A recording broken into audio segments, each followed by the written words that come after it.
ಕರ್ನಾಟಕ ರಕ್ಷಣಾ ವೇದಿಕೆ ಇವತ್ತು ಒಂದು ಹೋರಾಟವನ್ನು ಹಮ್ಮಿಕೊಂಡಿದ್ದಾಗಿದೆ. ಆ ಹೋರಾಟ ನಮಗೆಲ್ಲರೂ ಗೊತ್ತಿದ್ದ ಹಾಗೆ ನಮ್ಮ ಕರ್ನಾಟಕ ರಾಜ್ಯದ ರಾಜ್ಯಪಾಲರಾದ ಗೆಹ್ಲೋಟ್ ಸರ್ ಅವರು ಇವತ್ತು ರಾಜ್ಯ ಸರ್ಕಾರ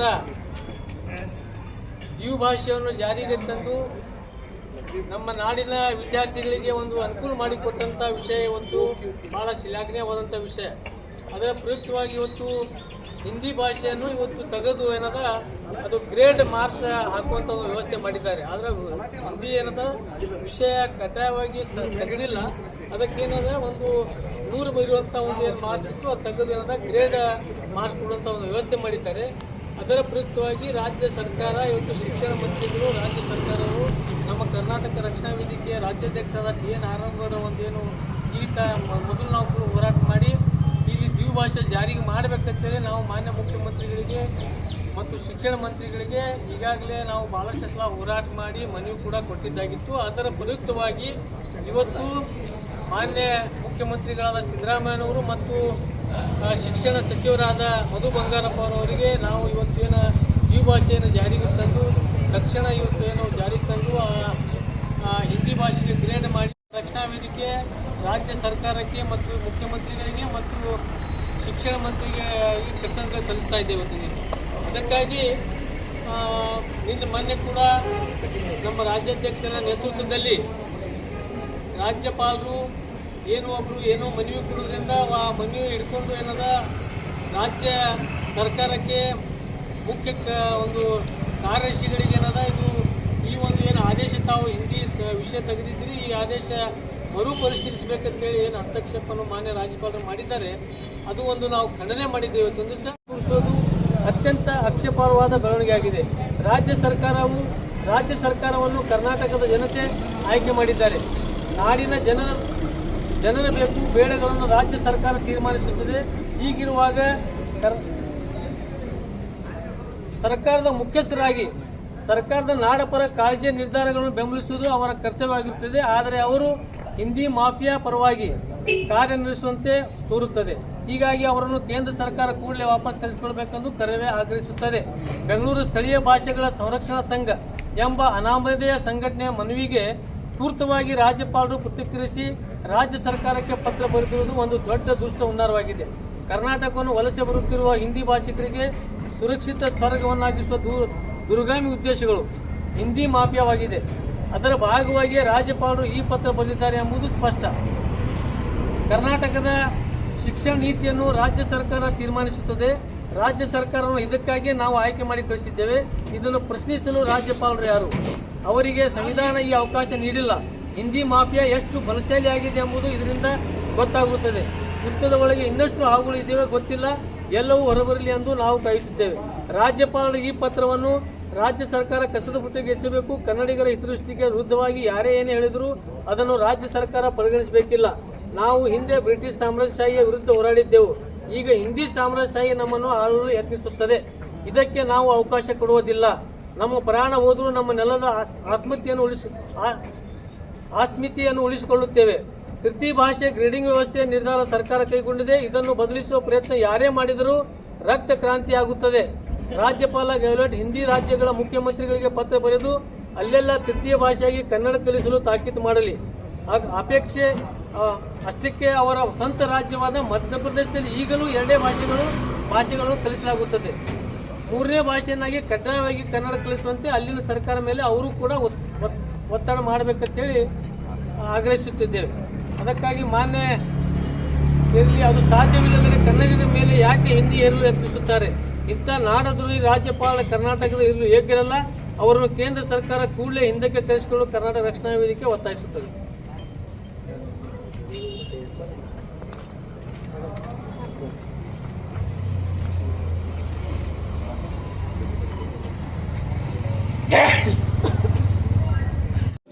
ಈಗಾಗಲೇ ತಮಗೆ ಎಲ್ಲರಿಗೂ ಕೆಲವರಿಗೆ ಗೊತ್ತಿದ್ದಾಗೆ ಕರ್ನಾಟಕ ಸರ್ಕಾರ ಮಾನ್ಯ ಮುಖ್ಯಮಂತ್ರಿಗಳಾದ ಮಾನ್ಯ ಸಿದ್ದರಾಮಯ್ಯನವರು ಮತ್ತು ಶಿಕ್ಷಣ ಮಂತ್ರಿಗಳಾದ ಮಧು ಬಂಗಾರಪ್ಪ ಅವರು ಈ ಮೊದಲು ಕರ್ನಾಟಕ ರಕ್ಷಣಾ ವೇದಿಕೆ ರಾಜ್ಯಾಧ್ಯಕ್ಷ TN ಆರಂಗೌಡ ನೇತೃತ್ವದಲ್ಲಿ ಈ ಒಂದು ತೃತೀಯ ಭಾಷೆ ತೆಗೆದು ದ್ವಿಭಾಷೆಯನ್ನು ಜಾರಿಗೆ ತರಬೇಕಂತ ಅಳವಡಿಸ್ಕೊಳ್ಬೇಕಂತ ಹೇಳಿ ಶಿಕ್ಷಣ ಇಲಾಖೆಯಲ್ಲಿ ಅದೊಂದು ಜಾರಿಗೆ ತರಬೇಕಂತೇಳಿ ನಾವು ಹೋರಾಟ ಮಾಡಿದ್ರಿಂದ ಕರ್ನಾಟಕ ಸರ್ಕಾರ ನಮ್ಮ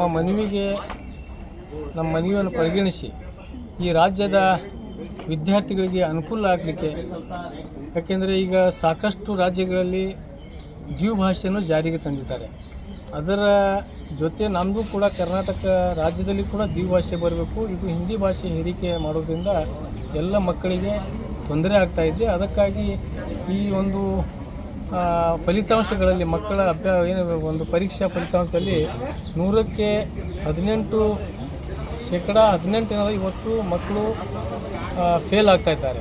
ಮುಂದೆ ಅವರ ಶಿಕ್ಷಣ ಮುಂದುವರಿಸಲಿಕ್ಕೆ ಆಗ್ತಾಯಿಲ್ಲ. ಹಾಗಾಗಿ ಈ ಒಂದು ಹಿಂದಿ ಭಾಷೆ ಇರೋದ್ರಿಂದ ಭಾಳಷ್ಟು ತೊಂದರೆ ಆಗ್ತಾಯಿತ್ತು. ಆದರೆ ಒಂದೇನ ಹಿಂದಿ ಭಾಷೆಗೆ ನಾವು ವಿರೋಧ ಮಾಡಿಲ್ಲ. ಅದು ಹಿಂದಿ ಭಾಷೆ ಕರ್ನಾಟಕ ಸರ್ಕಾರವೂ ಕೂಡ ಕಡ್ಡಾಯವಾಗಿ ತೆಗೆದಿಲ್ಲ. ಅದರ ಏನು ಮಾಡಿದ್ದಾರೆ ಅಂದರೆ ಗ್ರೇಡ್ ಮಾರ್ಕ್ಸ್ ಇಟ್ಟಿದ್ದಾರೆ. ಈಗ ಮೊದಲೇ 100 ಮಾರ್ಕ್ಸ್ ಕಡ್ಡಾಯ ಇತ್ತು, ಅದು ತೆಗೆದೇನದ ಗ್ರೇಡ್ ಮಾರ್ಕ್ಸ್ ಇಟ್ಟಿದ್ದಾರೆ. ಅದರ ವಿಷಯ ತೆಗೆದಿಲ್ಲ.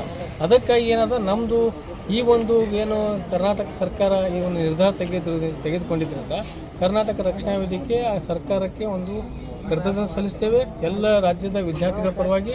ಮತ್ತು ಅದರ ಜೊತೆಗೆ ಏನು ಈ ಒಂದು ಆದೇಶ ಹೊರಡಿಸಿದ ನಂತರ ನಮ್ಮ ರಾಜ್ಯದ ರಾಜ್ಯಪಾಲರು ಆ ಒಂದು ಹಿಂದಿ ಮಾಫಿಯಾದ ಜನರ ಮಾತು ಕೇಳಿ ಏನೋ ಒಂದು ಯಾರೋ ಒಬ್ಬರು ಮನವಿ ಕಟ್ಟಿದ್ರಿಂದ ಆ ಮನವಿ ಪರಿಗಣಿಸಿ ನಮ್ಮ ಸರ್ಕಾರದ ಮುಖ್ಯ ಕಾರ್ಯದರ್ಶಿಗಳಿಗೆ ಈ ಒಂದು ತೃತೀಯ ಭಾಷೆ ತಾವೇನು ತೆಗೆದು ದ್ವಿಭಾಷೆಯನ್ನು ಏನು ಜಾರಿಗೆ ತಂದಿದ್ದೀವಿ ಅದನ್ನು ಮರುಪರಿಶೀಲನೆಯಿಂದ ರಾಜ್ಯಪಾಲರ ಕೆಲಸ ಏನದ, ಇದು ಕೆಲಸ ಸರ್ಕಾರದ ನಿರ್ಧಾರಗಳಲ್ಲಿ ಹಸ್ತಕ್ಷೇಪ ಮಾಡುವ ಕೆಲಸ ಈ ಸಂವಿಧಾನ ಒಳಗೆ ಬಾಹಿರ ಕೆಲಸ ಇದು.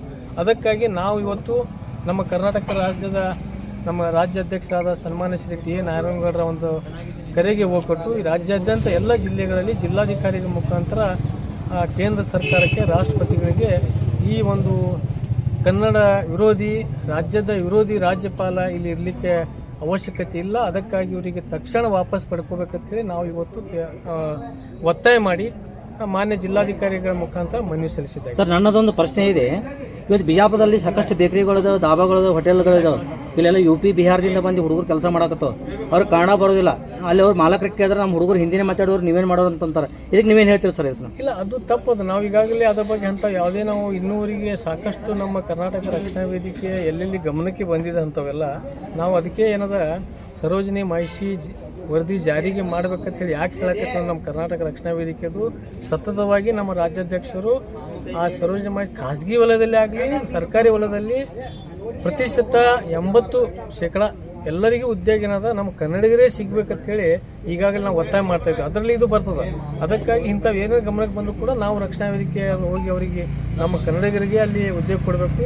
ಅವ್ರು ಬರಲಿಲ್ಲ ಅಂದ್ರೆ ಅವ್ರು ಕನ್ನಡ ಇಲ್ಲಿ ಕಲಿಯಬೇಕಾಗ್ತದೆ. ಯಾಕಂದ್ರೆ ಇಲ್ಲಿ ಇಲ್ಲಿ ಎಲ್ಲ ಗಾಳಿ, ಇಲ್ಲಿ ಅನ್ನ ತಿಂದು ಇಲ್ಲಿ ಅವರಿಗೆ ನಮ್ಮ ಭಾಷೆ ವಿರುದ್ಧ ಮಾಡಿದ್ರೆ ಅದಕ್ಕೆ ನಾವು ಯಾವ ಕಾಲಕ್ಕೂ ಅದಕ್ಕೆ ನಾವು ಒಪ್ಕೊಳ್ಳೋದಿಲ್ಲ. ಅದಕ್ಕಾಗಿ ಅಂಥ ವ್ಯಾಪಾರಸ್ಥಿದ್ರು ಸಹಿತ ನಾವು ಕಾರ್ಮಿಕ ಇಲಾಖೆಗಳಿಗಾಗಲಿ ಸರ್ಕಾರಕ್ಕೆ ಆ ಇಲಾಖೆ ಅಧಿಕಾರಿಗಳಿಗೆ ಗಮನಕ್ಕೆ ತಂದು ಅಂಥ ಯಾವುದೇ ಲೇಬರ್ಗಳು ಅಥವಾ ಕಾರ್ಮಿಕರು ಇದ್ದರೂ ಸಹಿತ ಅವ್ರಿಗೆ ಕನ್ನಡ ಕಲಿಸುವಂಥ ಕೆಲಸನೂ ಮಾಡಬೇಕು. ಯಾಕಂದ್ರೆ ಈಗಾಗಲೇ ಕನ್ನಡ ಕಲಿಸಲಿಕ್ಕೆ ಎಲ್ಲ ರೀತಿಯಿಂದ ವ್ಯವಸ್ಥೆ ಸರ್ಕಾರ ಮಾಡ್ತಾ ಇದೆ.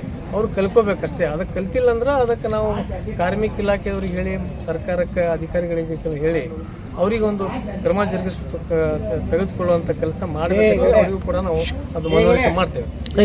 ಈಗಾಗಲೇ ಪಾಲಕರಲ್ಲಿ ಜಾಗೃತಿ ಮೂಡಿಸಬೇಕಾಗಿದೆ. ಯಾಕಂದ್ರೆ ಈಗ ಸರ್ಕಾರಕ್ಕೆ ಯಾಕೆ ನಾವು ಇದು ಮಾಡಕತ್ತೇವೆ ಅಂದ್ರೆ ಅಲ್ಲಿ ಕನ್ನಡಿಗಾಗಿ ಮತ್ತು ಕನ್ನಡ ಯಾವ ಶಾಲೆ ಈಗಾಗಲೇ ಸರ್ಕಾರ ಕೂಡ ಒಂದು ಯೋಜನೆ ಮಾಡ್ತಾ ಇದೆ. ಅಲ್ಲಿ ನೇಮಕಾತಿ ಮಾಡೋ ಸಂದರ್ಭದಲ್ಲಿ ಕನ್ನಡ ಭಾಷೆಗೆ ವಿಶೇಷವಾದಂಥ ಮಾರ್ಕ್ಸ್ ಏನದ ಇಟ್ಟಿರ್ತಾರೆ. ಅದಕ್ಕೆ ಇನ್ನೂ ಹೆಚ್ಚಿನ ರೀತಿಯಲ್ಲಿ ಮತ್ತೆ ಏನದ ನಾವು ಸರ್ಕಾರಕ್ಕೆ ಏನು ಒತ್ತಾಯ ಮಾಡ್ತೀವಿ ಅಂದರೆ ಈ ಉದ್ಯೋಗ ಕೊಡೋದಾಗಲಿ ಅಥವಾ ಯಾವುದೇ ಥರದ್ದು ನಾವು ಸರ್ಕಾರಿ ಸೌಲಭ್ಯ ಕೊಡುವಾಗ ಕನ್ನಡ ಭಾಷೆಯಲ್ಲಿ ಯಾರು ಹೆಚ್ಚಿನ ಉತ್ತೀರ್ಣ ಆಗಿರ್ತಾರೆ, ಕನ್ನಡ ಭಾಷೆ ಯಾರು ತೊಗೊಂಡಿರ್ತಾರೆ ಅಂಥವ್ರಿಗೆ ಅವಕಾಶ ಮೊದಲು ಕೊಡ್ಬೇಕಂತೇಳಿ ನಾವು ಸರ್ಕಾರಕ್ಕೆ ಸರ್. ಬ್ಯಾಂಕ್ನಲ್ಲಿ ಈಗಾದರೂ ಕೂಡ ಹಿಂದಿ ಭಾಷೆಯನ್ನು ಬಳಕೆ ಮಾಡ್ತಾರೆ. ಹಳ್ಳಿಯಿಂದ ಬಂದಂಥ ರೈತರಿಗಾಗಲಿ ಇಲ್ಲ, ನಾವು ನಮ್ಮ ಬಿಜಾಪುರದಾಗಲಿ ಸಾಕಷ್ಟು ಕಡೆ ನಾವು ಮೊದಲೇ ನಾವು ಏನು ಸ್ಲಿಪ್ ಎಲ್ಲ ಬರೆಯೋದು ಇಂಗ್ಲೀಷ್ ಮತ್ತು ಹಿಂದಿ ಒಳಗಿರ್ತಿದ್ದು. ನಮ್ಮ ಕರ್ನಾಟಕ ರಕ್ಷಣಾ ವೇದಿಕೆ ಹೋರಾಟದಿಂದ ಇವತ್ತು ಎಲ್ಲ ಕಡೆ ಕನ್ನಡ ಕಡ್ಡಾಯವಾಗಿ ಪ್ರತಿಯೊಂದು ಬ್ಯಾಂಕ್ದಲ್ಲಿ ಸ್ಲಿಪ್ ಆಗಲಿ ಬರೆಯೋದಾಗಲಿ ಅಲ್ಲಿ ಕಡ್ಡಾಯ ಇಟ್ಟಿವಿ. ಮತ್ತು ಯಾರಾದರೂ ಮತ್ತು ಈಗಾಗಲೇ ನಾವು ಸ್ಟೇಟ್ ಬ್ಯಾಂಕ್ ಆಗಲಿ ರಾಷ್ಟ್ರೀಕೃತ ಬ್ಯಾಂಕ್ಗಳಲ್ಲಿ ಎಲ್ಲ ಕಡೆ ಏನು ಮಾಡ್ಲಕತ್ತೀವಿ ಅಂದ್ರೆ ನಾವು ಹಿಂದಿ ಅವರು ಮೊದಲ ಹಿಂದಿ ದಿವಸ ಆಚರಿಸಿದ್ರು, ಹಿಂದಿ ಭಾಷೆ ಎಲ್ಲ ಕಡೆ ನಾವು ಪ್ರತಿಭಟನೆ ಮಾಡಿ ಆ ಬ್ಯಾಂಕ್ಗಳು ಹೋಗಿ ಅಲ್ಲಿ ಎಲ್ಲ ಬಂದ್ ಮಾಡಿಸಿವೆ. ಈಗ ಎಲ್ಲ ಮೊದಲು ಹಿಂದಿ ದಿವಸ ನಡೀತಿತ್ತು, 14 ಸೆಪ್ಟೆಂಬರ್ ಎಲ್ಲ ಅವರು ಆಚರಿಸಿದ್ರು, ಅದನ್ನು ಕೂಡ ಬಂದ್ ಮಾಡಿಸಿವು. ಮತ್ತು ಅಲ್ಲಿ ಏನದ ಆ ಯಾವುದೇ ಒಬ್ಬ ದೊಡ್ಡ ಉನ್ನತ ಅಧಿಕಾರಿ ಯಾವರೇ ಒಬ್ಬ ಕನ್ನಡ ಬರಲಾದ ಸಹಿತ ಎಲ್ಲ ಹೆಚ್ಚಿನ ರೀತಿಯಲ್ಲಿ ಕನ್ನಡಿಗರಿಗೆ, ಕನ್ನಡ ಭಾಷೆ ಬರೋರಿಗೆ, ಯಾಕಂದರೆ ಆ ಗ್ರಾಹಕರು ಬರೋರಿಗೆ ಕನ್ನಡದಲ್ಲಿ ಮಾತಾಡಬೇಕಾಗ್ತದೆ, ಅವ್ರಿಗೆ ಕನ್ನಡ ತಿಳಿ ಹೇಳ್ಬೇಕಾಗ್ತದೆ. ಅದಕ್ಕಾಗಿ ಸ್ಲಿಪ್ ಕನ್ನಡ ಹಿಂದಿದಲ್ಲಿ ಅದ ಸರ್, ಆದ್ರೆ ಎಲ್ಲಿಯಾದ್ರೂ ಅಂಥವು ನಮ್ಮ ಗಮನಕ್ಕೆ ಬಂದ್ರೆ ಹೀಗಾಗಿ ನಾವು ಸಾಕಷ್ಟು ಕಡೆ ಬದಲಾವಣೆ ಮಾಡಿಸೇವು. ಮತ್ತು ಒಂದು ಟ್ರಾನ್ಸ್ಲೇಟರ್ ಕನ್ನಡದಲ್ಲಿ ಒಬ್ಬ ಪ್ರತ್ಯೇಕವಾದಂಥ ಒಂದು ಹುದ್ದೆ ಕೂಡ ಅಲ್ಲಿ ಒಬ್ಬರು ಸಿಬ್ಬಂದಿ ಮಾಡ್ಕೊಂಡಾರ. ಅದು ಅನಿವಾರ್ಯ ಇದ್ದಲ್ಲಿ ಅದು ನಾವೇನು ಮಾಡಿವಿ, ಹೆಚ್ಚು ಗ್ರಾಹಕರ ಸಂಪರ್ಕ ಹೆಚ್ಚು ನಮ್ಮ ಕನ್ನಡಿಗರಿರೋದ್ರಿಂದ ಅಲ್ಲಿ ಎಲ್ಲರೂ ಕನ್ನಡಿಗರಿಗೆ ಅಲ್ಲಿ ನೀವು ನೇಮಕ ಮಾಡಬೇಕು. ರಾಷ್ಟ್ರೀಕೃತ ಬ್ಯಾಂಕ್ಗಳಿಗೆ ಕೂಡ ಕನ್ನಡಿಗರಿಗೆ ಮಾಡಿದ್ವಿ. ಎಲ್ಲ ಕಡೆನೂ ಅಂಥವು ಈಗಾಗಲೇ ಮೆಟ್ರೋಗಳಾಗಲಿ ಎಲ್ಲ ಕಡೆ ನಾವು ಎಲ್ಲೆಲ್ಲಿ ಹಿಂದಿ ಇತ್ತು, ಬೇರೆ ಇಂಗ್ಲೀಷ್ ಇತ್ತು, ಎಲ್ಲ ಕಡೆ ಕನ್ನಡ ಕಡ್ಡಾಯ. ಮೆಟ್ರೋದಲ್ಲಿ ಕೂಡ ಇನ್ನೂವರೆಗೆ ಆಗಿದ್ದಿಲ್ಲ ನಡುವೊಮ್ಮೆ. ನಮ್ಮ ಕರ್ನಾಟಕ ರಕ್ಷಣಾ ವೇದಿಕೆ ನಾರಾಯಣಗೌಡರ ಹೋರಾಟದಿಂದ ಮಾತ್ರ ಇವತ್ತೆಲ್ಲ ಮೆಟ್ರೋದಲ್ಲಿ ಕೂಡ ಇವತ್ತು ಕನ್ನಡ ಕಡ್ಡಾಯ ಮಾಡಿದಂಗಿದೆ. ಎಲ್ಲ ಟಿಕೆಟ್ ಮೇಲೆ ಆಗಲಿ ಅಥವಾ ಎಲ್ಲ ರೀತಿ. ಹಿಂದಿ ಭಾಷಾ ರಾಷ್ಟ್ರ ಭಾಷಾ ಇದೆ, ನ್ಯಾಷನಲ್ ಭಾಷಾ ಇದೆ, ಇಲ್ಲ ನ್ಯಾಷನಲ್ ಭಾಷೆ ಇಲ್ಲ. ಅದಕ್ಕೆ ನಮ್ದು ಇದು ಐತಿ. ಯಾಕಂದ್ರೆ ಕರ್ನಾಟಕದ್ದು ಏನಾಗದ ಒಕ್ಕೂಟದ ವ್ಯವಸ್ಥೆ ಒಳಗೆ ಏನು ಒಂದು ನಮ್ಮ ದೇಶ ಆಗಿದೆಯಲ್ಲ, ಎಲ್ಲ ರಾಜ್ಯದ ಎಲ್ಲ ಪ್ರಾಂತಗಳು ಸೇರಿಸಿ ಒಂದು ಒಕ್ಕೂಟ ವ್ಯವಸ್ಥೆ ಈ ರಾಷ್ಟ್ರದಲ್ಲಿ ಮಾಡಿದ್ದು. ಈ ಒಕ್ಕೂಟ ವ್ಯವಸ್ಥೆಯಲ್ಲಿ ಈ ರೀತಿ ಯಾವುದೇ ಭಾಷೆಗೆ ಇದು ರಾಷ್ಟ್ರ ಭಾಷೆ ಕೊಟ್ಟಿಲ್ಲ.